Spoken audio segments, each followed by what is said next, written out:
လူ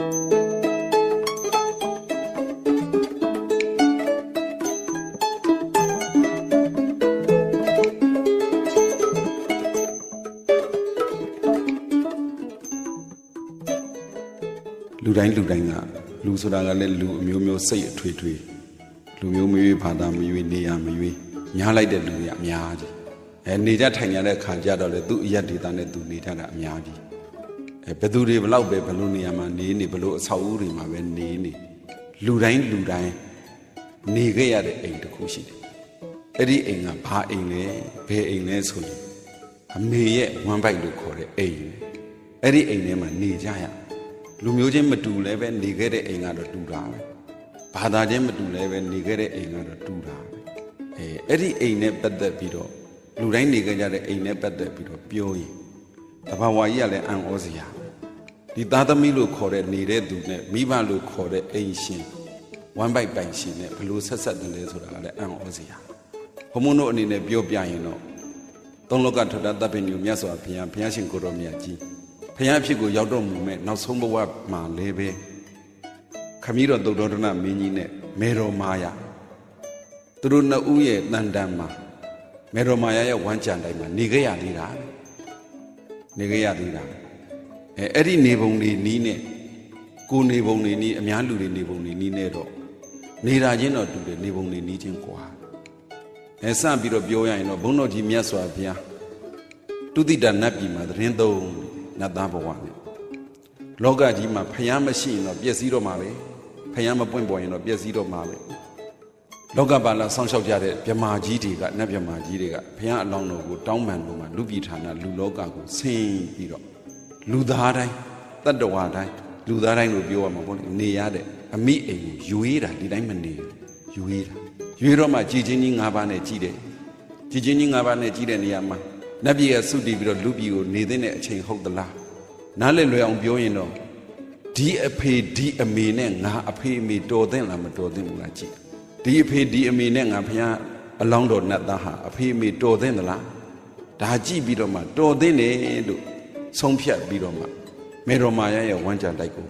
ကိန်းအောင်တာကိန်းသက်တာမေတော်မာယာအိမ်မက်တွေရာတာတို့ဗုဒ္ဓမြတ်စွာဘုရားရှင်ကိုရောမြတ်ကြီးရဲ့ဗုဒ္ဓဝင်စာအုပ်တွေဖတ်ကြည့်ရင်သိပါတယ်ဒီနေရာမှာအများအနေနဲ့နားလည်အောင်ပြောရင်တော့ဖယားလောင်းကအမေအဖေတော်ရမယ်ကိုယူရည်တယ်ကိုရောကိုလူပြည်ဌာနလူလောကကိုကိုလာတုန်းကအမေအဖေကိုရွေးပြီးမှလာတာလားမရွေးဘဲနဲ့လာတာလား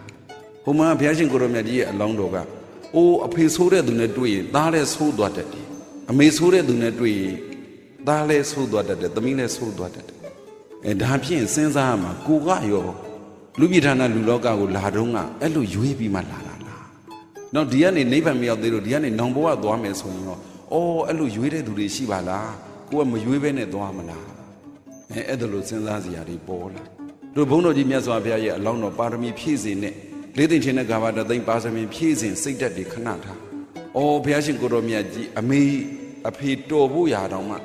ညံတော်ကြီးနဲ့ကြည့်ပြီးတော့မှရွေးတာဝမ်းကြတိုက်ကိုတော်မှကြည့်ရွေးတာအခုလူလောကမှာကိုနေတဲ့အိမ်ကြတော့ဘလို့အိမ်ကိုနေမယ်ဒီလိုအိမ်ကိုနေမယ်ဟိုလိုအိမ်ကိုနေမယ်နဲ့ရွေးလိုက်ကြဒီအိမ်မှာနေလို့ဒီအိမ်ကကိုကျေးဇူးပြုတာမှန်ပဲတွေ့ကြည့်ဖို့အများနာလေအောင်ပြောရင်လူလောကမှာအမေတယောက်ရဲ့ဝမ်းပိုက်ထဲနေကြည့်လိုက်နေကြည့်တဲ့အခါမှာကလလရေကြီးတီကလေးကရုပ်ကလလေးတွေဖြစ်လာရုပ်လေးတွေဖြစ်လာခေါင်းခါချီလက်လေးတွေဖြစ်လာကိုဘာမှစားစရာမလိုအမေစားတာကိုစားအမေစားတာကိုစားတယ်ဘာမှကိုရေတောက်စရာမလိုအမေရေတောက်ရင်ကိုတောက်ပါတယ်ဒါတော့လူတိုင်းနားလဲပါတယ်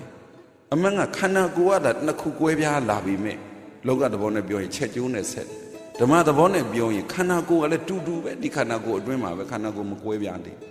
အမိဝမ်းကကျွတ်ပြီးချက်ကျိုးလေးဖြတ်လိုက်မှခန္ဓာကိုယ်ကကွဲသွားဒါပြင်စိတ်ဓာတ်ရောစိတ်ဓာတ်ကလည်းအံ့စရာကောင်းတာအမေရဲ့စိတ်ဓာတ်ဟာဒီသားဒီသမီးဒီရင်သွေးမှာပါမပါတွက်ကြည့်ယုတ်ကလအနေနဲ့ရလာတဲ့အဖေအမေရဲ့ယုတ်ကလဟာရုပ်အဖွဲ့အစည်းဟာဒီအဖေအမေရဲ့စိတ်ဓာတ်ပါမပါတွက်ကြည့်ပါတာပေါ့လူတိုင်းမှာပါတာပဂရိအိမ်ကိုသာရွေးကြတဲ့အခါမှာလူတွေကဘယ်အိမ်လေးတော့ကောင်းမယ်ဘယ်အိမ်မှာအိမ်နေမယ်ဘလို့ဘာညာနဲ့ပြင်ဆင်လိုက်ကြတာဒီအမိဝမ်းမှာနေဖို့ကြတော့မပြင်ဆင်ရတို့ဘုရားရှင်ကိုရောမြတ်ကြီးရဲ့အလောင်းတော်ကြတော့အဲ့လိုကိုပြင်ဆင်ပြီးမှလာလိုက်ပြန်တော့တွက်ကြည့်တော့ကိုဟာကိုလည်းစဉ်းစားတတ်ကြပါလေအမေစားသမျှသူစားအမေဆက်ရင်သူဆက်ရောအမေချိုးရင်သူချိုးရောအမေခါရင် သူခါရောအမေအေးရင်သူအေးဒီချက်ကျိုးနဲ့ဆက်နေတယ်ဆိုတာတဘာဝဓမ္မကြီးကိုကခန္ဓာကိုယ်ကတစ်ခုတည်းပဲနှစ်ခုမဟုတ်သေးချက်ကျိုးမပြတ်သေးဒါမြင့်စိတ်ကလည်းနောက်ဆုံးအမေများမေတ္တာတွေလွတ်ပေးနေဒီကလေးကလည်းအမေစီကိုမေတ္တာပြန်ရောက်မှာပဲစိတ်ကနှစ်ပိုင်းဖြစ်သွားတာအမေရများအပြင်ကိုမကြည့်မနဲ့ဒေါသတွေကြီးနေဒီကလေးကလည်းအလိုလိုနေဒေါသကြီးတဲ့တက်တွေကဝင်းနေမှာအဲ့ဒါကိုများတော့အဖြစ်ကတိတ်ပြီးတော့နားမလည်ကြရှာမသိကြရှာလဲမခိုင်တော့ဘလောက်အရေးကြီးတယ်အဲ့ဒီကြတော့ပြောစရာရှိတယ်အရှင်ဘုရားအမိဝမ်းထဲမှာကိမ့်မှုရအတွက်လူပြည်လာတဲ့အခါမှာဝမ်းတိုက်ကောင်းကောင်းအမေကောင်းကောင်းအဖေကောင်းကောင်းကိုရွေးလို့ရတယ်လို့တပည့်တော်တို့တွေအိမ်ယာတီထောင်လူတို့ပေါ်မှာနေကြလို့တဦးနဲ့တဦးမေတ္တာမျှပြီးနှစ်ဖက်သောမိဘတွေကသဘောညီတူကြည်ပြူလို့အိမ်အောင်ကြလာပြီဆိုရင်တပည့်တော်တို့ကရောသားသမီးကိုလာခြင်းဟာလက်ခံရမှာလားကိုယ်ရောသားသမီးကိုရွေးလို့မရဘူးလားအဲ့ဒါလေးပါနည်းနည်းပြောပြချင်ရွေးလို့မရဘူးလားဆိုတော့တွက်ကြည့်လေလူပြည်ကလည်းကိုယ့်ဘက်ထဲကိုလာလို့ရတယ်လူပြည်ကဘဝဆုံးသွားနတ်ပြည်ကလည်းဘဝဆုံးသွားရင်လာလို့ရတယ်ဗြဟ္မပြည်ကလည်းကိုယ်ဝမ်းပိုက်ထဲကိုဆုံးသွားရင်လာလို့ရတယ်နောက်ပြီးတော့ငရဲပြည်ကလည်းပဲလူပြည်ရောက်လို့ရတယ်ကိုယ်ပိုက်ထဲတိရစ္ဆာန်ကလည်းပဲကိုယ်ပိုက်ထဲရောက်လို့ရတယ်တိရစ္ဆာန်ကြီးရောက်လာတာတော့ဘယ်ဟုတ်မှာတော့တိရစ္ဆာန်ဘဝကုန်ပြီးတော့ငရဲတိရစ္ဆာန်ပိဋ္ဌအတူတကယ်ရောက်လာလို့ရတယ်ဒါကြောင့်မို့ပြောပေးရတယ်တရားစခန်းနေမှာအစိတ်30တရားစခန်းနေလို့16နှစ်အစိတ်တရားစခန်းနေကြတော့ဒါတွေပြောပေးရလူတဘာဝလူလောကမှာနေလို့အိမ်ယာတီထောင်လူတို့ဘောင်မှာနေလို့ဒီကိစ္စတွေဆောင်ရွက်ကြပြီဆိုရင်ကိုဝမ်းပိုက်ထဲကိုနတ်ပြည်ကများသားလေးသမီးလေးလာအဲ့ဒီသားသမီးကြောင့်မို့ကိုပဲဒီသားလေးသမီးလေးကိုဝမ်းပိုက်ထဲရောက်တာနဲ့ကိုပဲသူဘုံသူကနဲ့ကိုစီးပွားတွေကိုဖြစ်လို့ကြီးပွားလို့အိမ်တစ်လုံးပြီးတစ်လုံးရလို့တိုက်တာတွေရလို့အိုးနတ်ပြည်ကလာတဲ့သူများသူတော်ကောင်းနတ်ပြည်ကလာတဲ့သူများဆိုရင်ဗြဟ္မပြည်ကလာတဲ့သူများဆိုပြောမနေနဲ့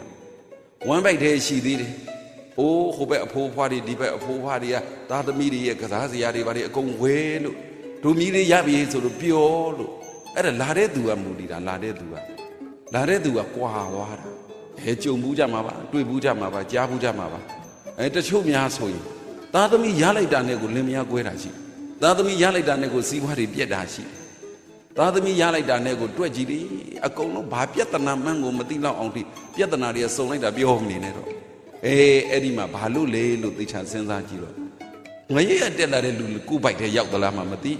ပိဋ္ဌာကလာတဲ့လူကိုပိုက်ထဲရောက်သလားမှမသိငရဲတိရစ္ဆာန်ပိဋ္ဌာအတူတကယ်အပယ်လေးပုံကုသိုလ်ကအလုံးကိုနဲတဲ့သူတွေကိုပိုက်ထဲရောက်လာတာကုသိုလ်ကနဲတဲ့သူတွေကိုပိုက်ထဲရောက်လာရင်အကျိုးပေးရဘာတွေဆိုတော့သိတာအဲ့ဒါလေးကိုနားမလဲတော့လင်မယားကွဲတာရောင်းမကြောက်လင်မယားကွဲတာရောက်ခမကြောက်ဒီသားလေးသမီးလေးဘလို့ဖြစ်သွားတာဘာလို့နဲ့ဘေးလူတွေကိုဖြစ်နေတာအမှန်ကကိုယ်ပိုက်ထဲမှာအမှန်ပြောရင်တော့ကိုယ်အိမ်ငါးကိုကောင်းကောင်းမရွေးပဲနဲ့ကြုံငါးလိုက်တော့အိမ်ဒုက္ခရောက်တာပေါ့လောကသဘောအိမ်ငါးတဲ့သူတွေရှိတယ်အိမ်ပိုင်ရှင်တွေကြုံတဲ့သူတွေကိုငါးလိုက်တော့ကြုံတယ်လို့ဒုက္ခရောက်ကုန်မကောင်းတဲ့ဟာအဲ့တော့ကိုယ်ကသားသမီးယရနာကိုဝမ်းပိုက်ထဲမှာရောက်စေခြင်းပြီးနေစေခြင်းပြီးဆိုရင်ကိုကြိုက်တာခေါ်လို့ရတယ်ကိုသားသမီးကလည်းအမေအဖေကိုရွေးခွင့်ရွေးနိုင်လို့အခွင့်အလမ်းရှိတယ်လို့မိဘကလည်းသားသမီးကိုရွေးနိုင်တဲ့အခွင့်အလမ်းရှိတယ်ဘုံမတော့ပြောပြတာပါပဲအမြဲတမ်းလူမျိုးမရွေးဘာသာမရွေးကိုဘာသာနဲ့ကိုယုံကြည်မှုဆိုတာရှိကြတာပဲကိုဝယ်မှုနဲ့ကိုရှိကြတာတကယ်မြတ်သားကောင်းသမီးကောင်းကိုကိုပိုက်ထဲရောက်စေခြင်းရင်ဘုံမတို့ဗုဒ္ဓမြတ်စွာရဲ့အဆုံးအမအတိုင်းဆိုရင်တော့မင်္ဂလာဆောင်ပြီးကြတဲ့ကွယ်ဥပုသ်ဆောင်ရပါလားရှင်ပန်းသီလတွေဆောက်ပြီးလို့အိုးစိတ်ဓာတ်ကောင်းနေမွေးလို့ဟိုအဖေလေဟိုဘက်မိဘလည်းချစ်ဒီဘက်မိဘလည်းချစ်လို့အိုးဒီအတီလေးများရှိသွားရင်ဘယ်တော့ကောင်းရှစ်သမားသီလဆောက်တည်ရင်းနဲ့မှသူ့ဟာသူသားသမီးလာပါစေဆိုတဲ့အပိုင်းကြတစ်ပိုင်းပေါ့ရှစ်ပါးသီလစောင့်နေတဲ့ပုဂ္ဂိုလ်ရဲ့တန်တန်မှာအဲ့ဒီဝမ်းကြအိမ်ကိုငရဲတိရစ္ဆာန်ပိဋ္ဌာအတူတကယ်အပေလေးပုံကဘသူကမှမလာနိုင်အခုဘုန်းတော်ကြီးမြတ်စွာဘုရားအလောင်းတော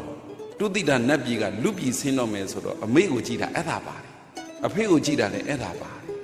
်အဲ့လိုကြည့်ပြီးတော့မှလာတာတကယ်လို့ကိုမိမိတို့ဓာတ်တွေနိဗ္ဗာန်မရောက်သေးလို့ဘဝတစ်ခုမှာနိဗ္ဗာန်မရောက်သေးလို့ဘဝတစ်ခုမှာများနတ်ပြည်ကဆိုပါတော့အဲ့ဒီကနေသုတီပြီးလူပြည်လာမယ်ဆိုကိုကလည်းရွေးရတယ်မရွေးဘဲနဲ့မလာနဲ့နတ်ပြည်ကတော့ရွေးကြတာများပါတယ်နတ်ပြည်ကတော့ရွေးပြီးတော့မှလာကြတာဓမ္မပြည်ကလည်းရွေးပြီးမှလာကြမရွေးတာကငရဲတိရစ္ဆာန်ပိဋ္ဌာအတူတကယ်ပါပဲမရွေးတာတွေ့ကြည့်ပေါ့အိမ်အောင်ကြကသဇနီးမောင်တဦးကတမိသားစုကသီလတွေရှိလို့ဒါနတွေပြုလို့လူကြတန်းကြလို့ဖယားရှိခိုးလို့တောက်တော်ရေကတ်လို့ဥပုသ်သတင်းသီလနဲ့ကုသိုလ်ကောင်းမှုတွေများပြုနေရင် နှစ်ပြည်ဌာနလာတော့အမေတော်တော့အဖေတော်အဲ့ဒါနဲ့ပဲကြီးပွားချမ်းသာကုန်ကြတာဒီအများကြီးအဲ့ဒါနဲ့ပဲကြီးပွားချမ်းသာကုန်ကြတာဒီအများကြီးခိုးဘက်ကတစ်ခါပြန်ကြည့်ပြန်တော့ကြည်စမ်းပိဋ္ဌာကနေလူဖြစ်တယ်ဆိုပါစို့ပိဋ္ဌာကဘွားကနေတစ်ခုခုကြောင့်မို့သူကပိဋ္ဌာဘွားကုံသွားပြီလူဘွားရောက်တော့မယ်ဆိုရင်အဖေအရက်တောက်နေလဲခယူးမဆိုင်ဘူးအမေချဲထိုးနေလဲခယူးမဆိုင်အမေအဖေဘာလုံနေနေအမေအဖေသမီးရောက်မှချင်းတက်လဲခယူးမဆိုင်ဘူးသူဘိုက်ထဲဝင်ရဖို့ပဲအရေးကြီးတာဟောအဲ့လိုပြီးကပြည့်ဝင်လာတဲ့ပိဋ္ဌာများကိုယ့်ဘိုက်ထဲရောက်လာရင်တစ်သလုံးမကြည့်ပါတော့ဒီသားအတွက်ဒီသမီးအတွက်ကိုပူလိုက်ရမယ်ဖြစ်ချင်းဒါသားသမီးကိုရွေးပြီးလက်မခံတဲ့အပြစ်လို့ခေါ်မလားမသိဘူးအကျိုးဆက်လို့ပြောရင်ပိုကောင်းတော့အဲ့ဒါကိုသတိမထားကြဘူးသတိမထားကြဘူးအဲ့တော့မိမိတို့တွေမှာအဲ့ဒါလေးကိုနားလည်လာရင်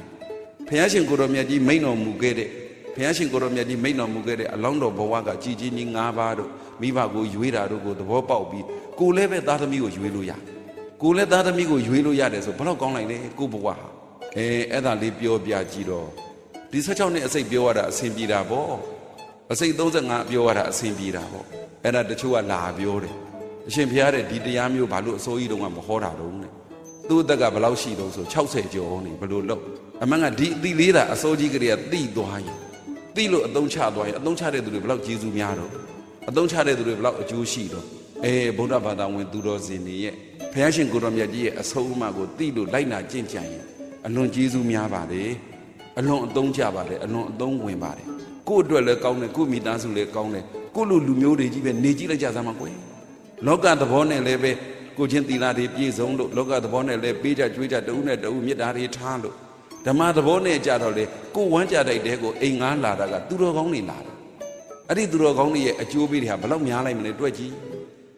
အဲ့ဒါလေမိဘနဲ့သားသမီးဆိုတာဆက်သွယ်နေတယ်ဆိုတာအဲ့ဒါမိဘဘက်ကစိတ်ဓာတ်တွေကောင်းရင်သားသမီးစီစိတ်ဓာတ်ကောင်းရင်ဝမ်းတိုက်ထဲရောက်သွားတယ်ဝမ်းကြတိုက်ထဲရောက်လာတဲ့သားသမီးစိတ်ဓာတ်ကောင်းရင်လည်းမိဘကစိတ်ဓာတ်တွေပြန်ကောင်းလာတယ်ကြားဘူးမှာပေါ့ချင်းချင်းတက်တယ်ဆိုတာကြားဘူးတာကိုပြောလို့ရှိရင်ဟိုးအဇာတတမင်းကြီးဖြစ်လာတဲ့သူအဇာတတမင်းသားဟိုကလေးဘဝကအမိဝမ်းထဲမှာရောက်လာကြတဲ့ကိုကအဇာတတတ္ထုဆိုတာမမွေးခင်ကလေးကအဖေရဲ့ရန်သူမို့လို့အဇာတတတ္ထုလို့ခေါ်အဲ့ဒီသူစိတ်ဓာတ်ကအမေကိုတိုးပြီးတော့ချင်းချင်းတက်ပြီးကဲလက်မောင်းသွေးဖောက်တော့ချင်တာတဲ့ခင်မုန်းယောက်ျားဖြစ်တဲ့ဗိမိတာရမင်းကြီးဒီကလေးရဲ့အဖေဖြစ်တဲ့ဗိမိတာရမင်းကြီးရဲ့လက်မောင်းသွေးဖောက်တော့ချင်တာတဲ့အဲ့ဒါကိုဝမ်းကြတိုက်ထဲရောက်တဲ့သူရဲ့စိတ်ဓာတ်ကိုမိဘသိတယ်အမေသိတယ်ဘေးလူတွေသိတယ်အဲ့ဒါကြောင့်မို့အဲ့လိုဟာမျိုးဘာလို့ပေးဝင်ခံမှာလဲတချို့ကြတော့လေကြည့်ပါလားဝမ်းကြတိုက်ထဲရောက်လာလိုက်တာနဲ့လေအိုးလူချင်းတန်းကျင်လိုက်တာဟိုပဏိတတာမဏေရဲ့အမေတို့ဆိုရင်ဘာပြောအိုးလူချင်းတန်းကျင်လိုက်ကြအရှင်သာရိပုတ္တအမှုရှိတဲ့တန်ဃာတော်900ကိုဆုံးကုန်နေတဲ့လူတန်းတို့ခဏနုစွမ်းတဲ့လူတန်းတို့ဒါကရှေ့ဘုရားရှင်ကိုတော်မြတ်ကြီးလက်ထက်ကအကြောင်းအခုခေတ်မှလည်းအိုးဝမ်းပိတ်ထဲမှာသားလေးရောက်လာသမီးလေးရောက်လာအရင်စိတ်ဆိုးမျိုးကိုမရှိတော့ဘူးအရင်စိတ်ဓာတ်ဆိုးမျိုးကိုမရှိတော့စိတ်ဓာတ်တွေကောင်းသွားလိုက်ကြတာမလူဘူးလေလူချင်းနေတယ်ဘုရားတွေသွားဖူးချင်းနေတယ်အိုးဘုရားတောက်တော်ရေကတ်ချင်းနဲ့ကုသိုလ်တွေလှုပ်ချင်းနေလိုက်ကြတာအဲ့ဒါကြောင့်မို့ပြောပြချင်တာကမိဘနဲ့သားသမီးလောကကြီးမှာသားသမီးသာမရှိရင်နေရမယ်မိဘတော့ရှိတယ်လောကကြီးမှာလူသားတိုင်းဟာအိမ်မျိုးစုံမှာနေရပေမဲ့လို့လူတိုင်းမလွတ်တမ်းနေကြရတာကအမေရဲ့ဝမ်းကြတိုက်အိမ်အဲ့ဒီအိမ်ထဲမှာမနေခင်ကရဲ့နေတုံးရဲ့အဲ့ဒါလေးကိုသဘောပေါက်ရင်အမေဖြစ်မဲ့ပုဂ္ဂိုလ်တွေအဖေဖြစ်မဲ့ပုဂ္ဂိုလ်တွေကလည်းသားသမီးကိုကြိုက်တယ်လို့ရွေးယူလို့ရတယ်အဖေအမေကိုလည်းပဲသားသမီးဖြစ်လို့တဲ့ပုဂ္ဂိုလ်တွေကအဖေအမေကိုလည်းကြိုက်တယ်လို့ရွေးယူလို့ရတယ်အဲ့ဒီအတိလေးသာရှိသွားရင်ဒီမိသားစုရဲ့သားသမီးအစဒီမိသားစုရဲ့ဘဝအစဘလောက်ထိလောကကြီးမှာအစဉ်ပြေတိုးတက်အောင်မြင်အောင်ကြိုတင်စီမံလို့ရတယ်အဲ့ဒါတွေကိုနားလည်ပြီးများအဲ့ဒီစိတ်ဓာတ်တွေများနေနိုင်ရင်လူမျိုးနဲ့မဆိုင်ဘူးနော်ဘာသာနဲ့မဆိုင်ကိုယ်ဘာသာနဲ့ကိုကောင်းတာကိုလုပ်ခွင့်ရှိတာပဲကိုယူဆချက်နဲ့ကိုပဲလူမျိုးမရွေးဘာသာမရွေးမိသားစုတွေအားလုံးကောင်းရင်ရက်ွက်တွေအားလုံးကောင်းပြီးတော့တနိုင်ငံလုံးတစ်ကမ္ဘာလုံးတစ်လောကလုံးကောင်းနေအဲ့လိုကောင်းကျိုးချမ်းသာတွေရအောင်ထိဗုဒ္ဓမြတ်စွာရဲ့စာပေတွေကဆုံးမထားပါတယ်ပြောပေးထားပါတယ်အဲ့ဒါလိုနားလည်ပြီးတော့များကျင့်ကြံကြိုးကုပ်အားထုတ်ကြရင်လူတိုင်းကောင်းကျိုးချမ်းသာတွေရနိုင်တယ်ရကြပါစေကုန်သတည်း